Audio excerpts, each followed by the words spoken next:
यज्ञ के आदि में யக்ஞத்தினோட ஆரம்பத்துல कोई व्यक्ति ऐसा था யாரோ ஒரு பர்சன் இப்படி இருந்தாங்களா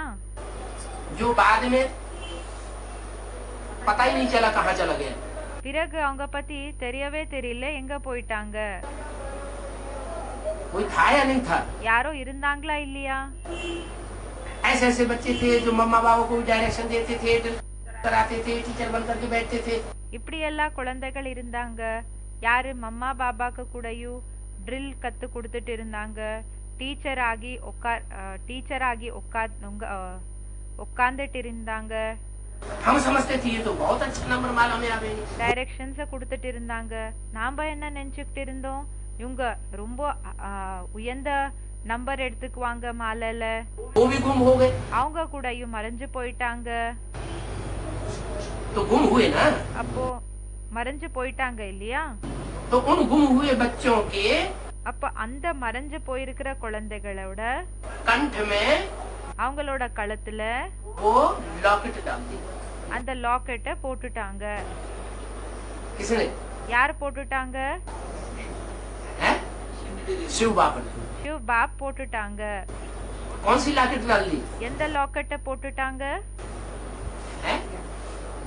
अरे वो संस्कृत गीता में भी तो लिखा हुआ है मैं आता हूँ அரே அந்த சான்ஸ்கிரிட் கீதையில கூடயும் போட்டிருக்காங்க இல்லையா நான் எப்ப வரேனோ அந்த சான்ஸ்கிரிட் கீதையில கூட எழுதிருக்காங்க நான் எப்ப வரேனோ तो सबसे पहले ये ज्ञान किसको देता हूँ அப்ப எல்லாத்தை விட ஃபர்ஸ்ட் இந்த ஞானத்தை யாருக்கு கொடுக்கறேன் सूर्य को देता हूँ சூரியனுக்கு கொடுக்கறேன் तो அப்போ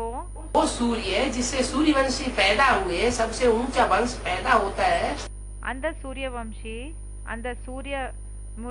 சூரியவம்சின்றது அந்த சூரியன் மூலமா சூரியவம்சி ஜென்ம எடுத்துக்குது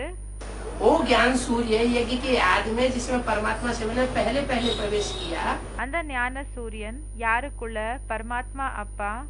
ஞான சூரியன் ஃபர்ஸ்ட் பிரவேசம் பண்றாங்க அந்த ஞான சூரியனுக்குள்ள பரமாத்மா அப்பா ஃபர்ஸ்ட் என்ன பிரவேசம் செய்யறாங்களோ